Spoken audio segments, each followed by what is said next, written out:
Greetings from eMedi News and Heart Care Foundation of India. Welcome to our show, Chat with Dr. KK. Today we are going to have a chat with Dr. Mandeep Mehra, who is a professor of medicine, Harvard Medical School, and executive director, Center for Advanced Heart Disease at Brigham and Women's Hospital in Boston, USA. Welcome to our show. Thank you so much. 24 lakh people die in India every year because of sudden death. 18 lakhs of them die before reaching the hospital. Wow. And the statistics shows word over that 50% of such deaths we should be able to Prevent. Yes. Prevent, and if they happen, we should be able to revive them. Yes. So our topic will be very simple. Reducing, preventing, managing sudden cardiac death in different settings. Certainly. So let me take the first setting. Otherwise healthy individual. Okay. Silent heart disease. Suddenly collapses. He collapses, he had a cardiac arrest. What's the role? How to prevent? How to reverse? So suddenly. Again, let me come back again. That in our mythology, we had such an example. Oh, okay. In mythology, there is an example. There was a lady called Savitri who wanted to get married to a person called Satyavan. The astrologer came and he said, you can't marry because he's going to die in 1 year. That means that astrologer was a medical astrologer. He knew that he has a disease which can cause sudden cardiac death. Wow. So he predicted vulnerable sudden cardiac death. Yeah. He says, if you're going to live with him, he's going to die.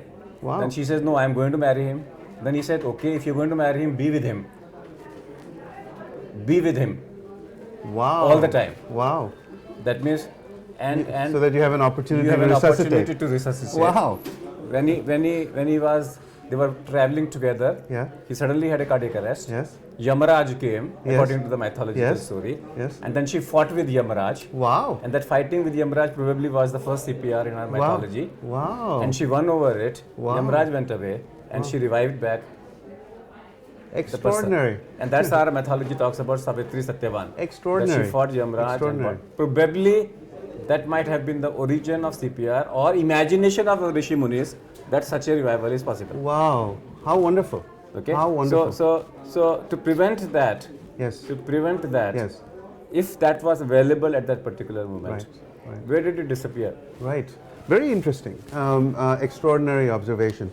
So the sudden death in healthy individuals can range from a variety of different problems. You can have rare but genetic causes. So these are you can do every diagnostic test in cardiovascular medicine and detect no structural disease, yet someone could be prone to sudden cardiac death. If you have an ion channelopathy, for instance, this is a genetically predetermined form of sudden cardiac death, like a long QT syndrome, rare. A second instance could be a situation. Here I'll come back. Yeah. Because when a person is going for a competitive sports, Yes. a child Yes. or a youth is entering Yes. a competitive sports, is it a must for him to undergo I don't think so. evaluation for sudden death? No, I don't think so. I think so the second area that I was going to point out is in the situation of competitive sports, as you point out, where you may have structural heart disease that's silent, such as hypertrophic cardiomyopathy, or a congenital abnormality with the coronary arterial circulation, or some other underlying congenital heart disease that predisposes to sudden cardiac death. Now, some have argued, our colleagues in Italy have argued that there should be extensive EKG and even echocardiographic testing in children entering or young athletes entering competitive sports.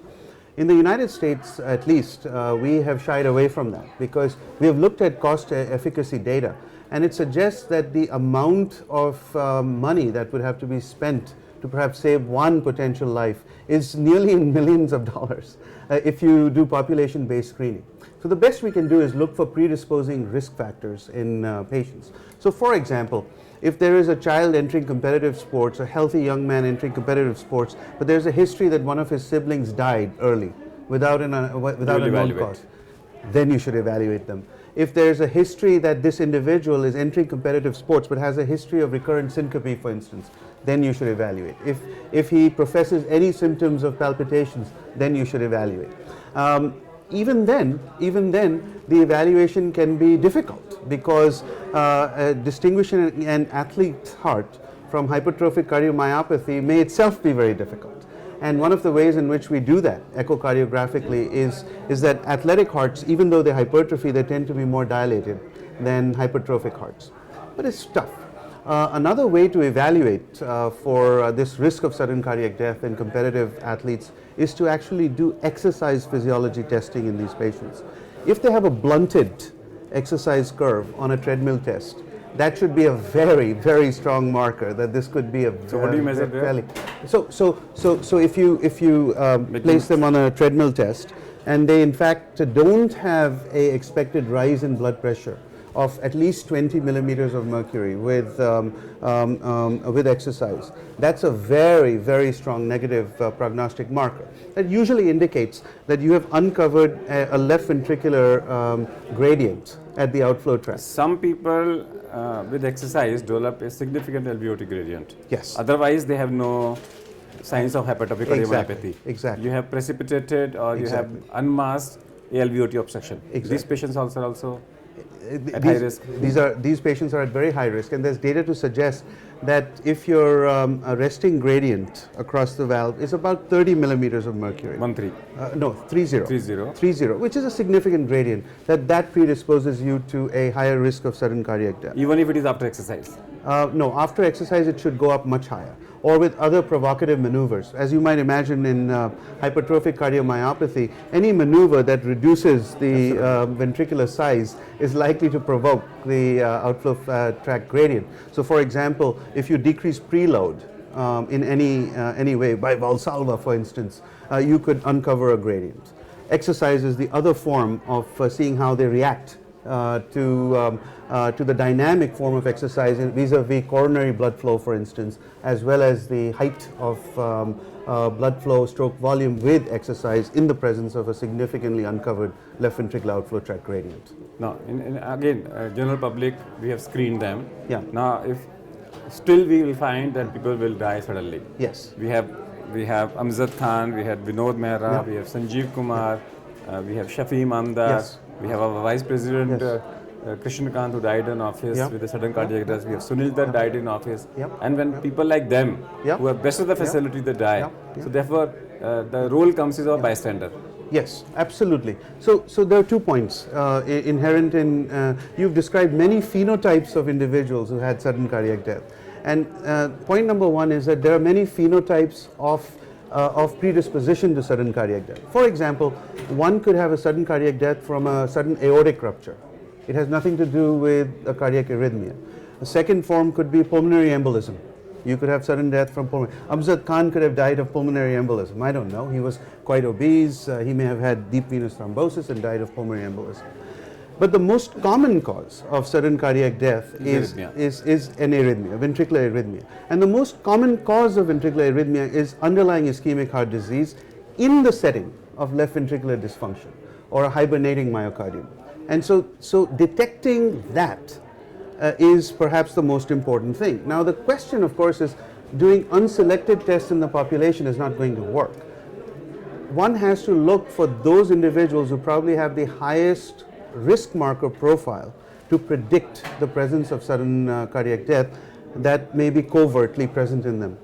How do you do that? It's a very difficult question to answer. So one should be very vigilant. Uncontrolled diabetes, hypertension, smokers, for instance. These are people who are prone to premature coronary artery disease. The Asian Indian population is highly prone to early onset coronary artery disease. Hyperlipidemia is rampant. Insulin resistance is rampant. And detecting these should heighten the clinician's mind that you should look for some form of structural heart disease screening. What could that be? You could do echocardiography. It can be cheaply done now with these handheld echoes, and perhaps that will change the way in which we detect left ventricular dysfunction.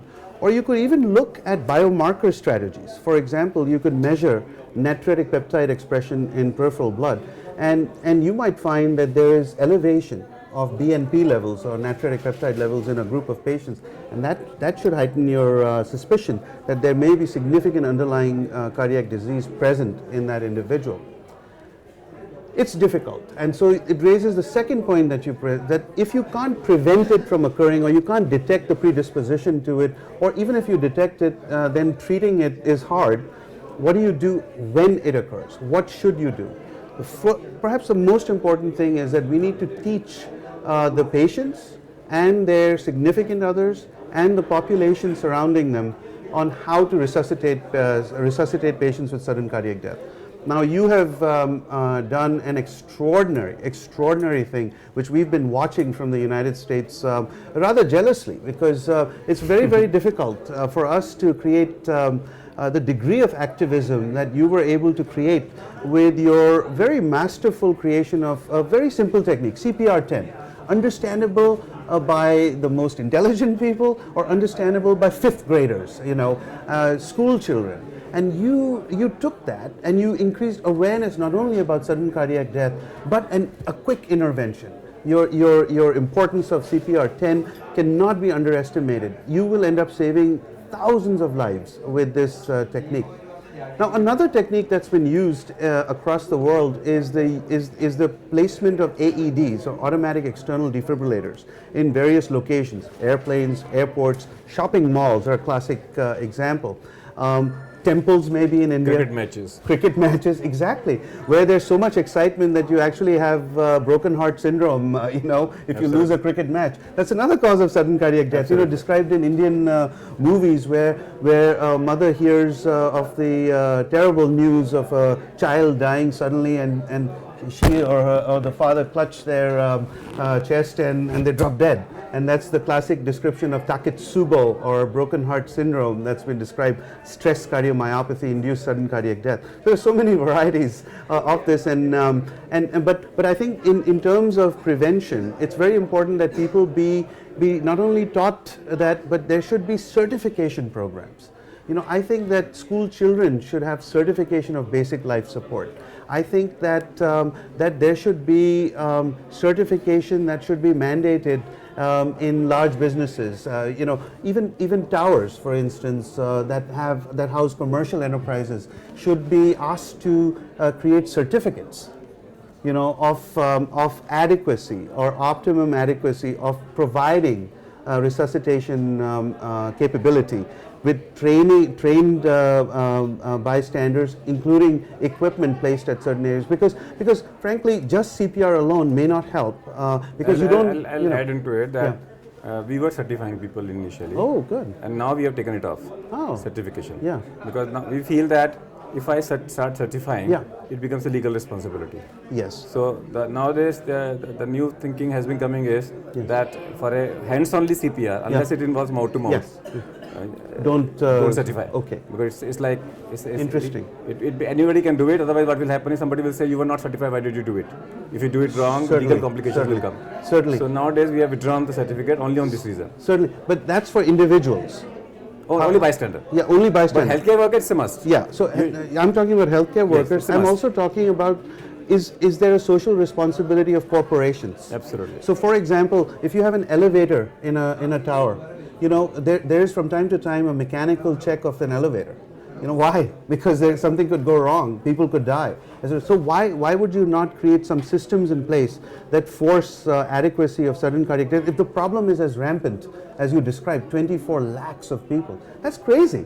That's huge. There's another formula we have created, and the formula is that if you can walk 2 flights of stairs, or if you can walk 2 kilometers if you can walk for 2 kilometers, or if you can sleep with your partner without any breathlessness or discomfort, your chances of sudden death are less. Wow, that's great. I mean, it's an Absolutely. indirect way Makes of sense. explaining it to the people. Absolutely, makes a lot of sense. Another thing which we have created is a show which we teach it to the school children. Oh, wow. And Amrish Puri in India is who died recently. He's supposed to be a villain. Ideal villain of Indian society's villain is Amrish Puri. And we teach to the students is that Amrish Puri is sitting in his home discussing with people that my father is not transferring the property to me and he wants his father to die. Wow. Because he wants his property to come to him. His father wants to be given to his younger brother. Wow, wow. So he discusses, he plans. Yes. And in the plan he says, I'm going to take sorbitrate and discipline out of the house. Yeah. I'm going to have an argument with my father. Yeah. And when he gets a heart attack, I'll make sure that he dies. Okay. So message goes up, discipline and sorbitrate. Yes. Then he argues with his father. Yeah. His father dies. Yes. Okay. Now he has to show to his mother and brother that I am the real son. Yeah. So he called everybody. He goes, mother, come here, brother, come here. My father has died. Yeah. And then he says, my father, why you die? Why don't you get up? Why don't you get up? And he gets up. And he gets up and he's revived. That's so great. And he gets up. So that's That is so the thing great. which we teach to the school children. Of course. It's a fun, Of course. as well as it's a message. Of course, absolutely. Now, come back to preventing sudden cardiac death in heart failure. Yes. That's another subject, Yes. because heart failure course. is something. Of course. I'm not talking about CAD and other things. no. In heart failure, how do I Yes. prevent sudden death? So the most important thing is the detection of left ventricular dysfunction and treatment of left ventricular dysfunction with ACE inhibitors and beta blockers, and in selected cases with aldosterone antagonists. We know now very clearly that all of these medications, specifically aldosterone antagonists and beta blockers, reduce the incidence of sudden cardiac death. So pharmacological approaches are absolutely important. In those patients who have received optimum medical therapy and yet have residual left ventricular dysfunction, they should be candidates for consideration for an implantable internal ICD or a defibrillator. Now, there's a cost effectiveness benefit ratio with that, and we can debate the utility of that all along. But if someone has a residual left ventricular ejection fraction less than 30% on optimum 3-drug neurohormonal antagonism, that then one should consider an implantable cardiac defibrillator. And that has been clearly shown to save lives, clearly. What about CRT? CRT has also been shown to save lives in those with left ventricular dysfunction, relatively mild to moderate and even up to severe symptoms of heart failure, and a left bundle branch block or widened QRS. With the QRS of more than 150. 150. And LVB. Yes. So if there is there, you will prefer that patient should go for Should CRT. have a CRT with a backup ICD. Now let me again come back to ICD. Let me again come back to ICD. Everybody in India talks about that don't give an option to the patient because of the cost factor. Okay. No. Let me come back to the question. The same option is not given when he has a knee arthritis. Everybody says, go and replace it. Nobody talks about it. Yes. If a patient has a liver dysfunction, they say, go for a liver transplant. Yes. If a person has a kidney failure, they say, go for a renal transplant. Yes. A liver transplant in India costs 20 lakhs. Yes. Okay. When it comes to 20 lakhs, they never say, don't go for it. Don't do it. Yeah. They say, go for it. Yep. Then they don't say that it is costly. Yep. For a knee replacement, each knee replacement costs around 2.5 to 3 lakhs. And they don't even discuss with the patient. They say, no, you have to get it done. Yes. Don't worry about the Yes. cost. It will make your life simpler. Yes. Then why the cardiologists in India Yes. are apprehensive about ICD, but not about the renal replacement, not about that? I can't answer. I think 3.5 lakhs or 3 lakhs is that's It's not very your big. job whether you can afford or not. Right, but I think it's because you're treating an asymptomatic disease as a prophylactic measure, meaning that a patient, there's a chance that the number needed to treat is about 14 at 2 years with an implanted ICD in ischemic heart failure. So that means 10% would die otherwise. No, you That will means save 10%. 10% you'll is save, a big you'll number. save 10%, but you'll have to implant 9 more devices to save those that one life, right? Something like that. So the point being that in a prophylactic situation, that argument is very important to tell. I mean, if you can't walk and you need a knee transplant, you need it. If you're going to die and you're sitting with hepatic encephalopathy, you need a liver transplant, you need a liver transplant. Problem is that if somebody asks us, say, I know that ICDs save lives, but what is the absolute chance that it'll save my life? Well, it's 1 in 14 at 2 years. So that becomes a choice because 13 patients are not going to even use it. Let me the other way around. Yeah. You put ICD in 100 people. How many of them will never have a shock in their life? About 40%. So 40% will never have a shock. Now we have data out to 8 years, okay, where the number needed to treat becomes 1 in 2. That means by 8 years, only 1 in 2 people will have had their life saved from an appropriate ICD. That's a big number. It's a big That number. means if you want to live for 8 years, you need an ICD. Yeah, half. That's 50%. But you asked a very specific question. You said how many may not need it. Half may not need it. Half may not need it. Anything else in reducing? Let's What see. is the role of evaporating in reducing deaths in? I don't think we know that yet. I don't think the data is very clear, but as we say, we have just a certain number of heart rates to live, and we have a certain number of breaths. I believe, more importantly, that we have about 1 billion breaths really to live. But many argue that it's the heart rate, and in that sense, reducing your heart rate chronically with drugs like ivabradine may be a good idea. But the evidence is still In heart failure. controversial in heart failure. In heart failure. Yeah. At the moment, there is no definite evidence. Not clear. Yes. Not clear, but Not there's clear. a definite evidence about beta blocker. There's definite evidence about So if beta a person blockers. cannot afford, if a person cannot tolerate beta blocker, should evaporate in the kidney? I would recommend evaporating, yes. Absolutely. Because there will be reduction in cardiovascular events, some of which will be related to sudden cardiac death, of course. Tell us something about your childhood and funny activities. शरारतें क्या करते थे? Actually, I was a very, very good child. You know, You still are a good child. That's true. You're always a child. Absolutely. Yeah, either you're a child of your parents or you're a child of humanity at some time point. So, absolutely. No, I was a really good kid. I always studied hard. I was always focused. I didn't look around too much. You know, I stayed very focused. I actually followed your lead in medical school. You know, we were brought up with your name as an ideal name, and we said, you know, we've got to be like Krishan Kumar Agarwal. Thank you. So thank you Thank you so much. be with us for this Thank show. you. Thank you. And so that's all for today. We'll come back with one more show. Till that, goodbye. Thank you. Thank you so much.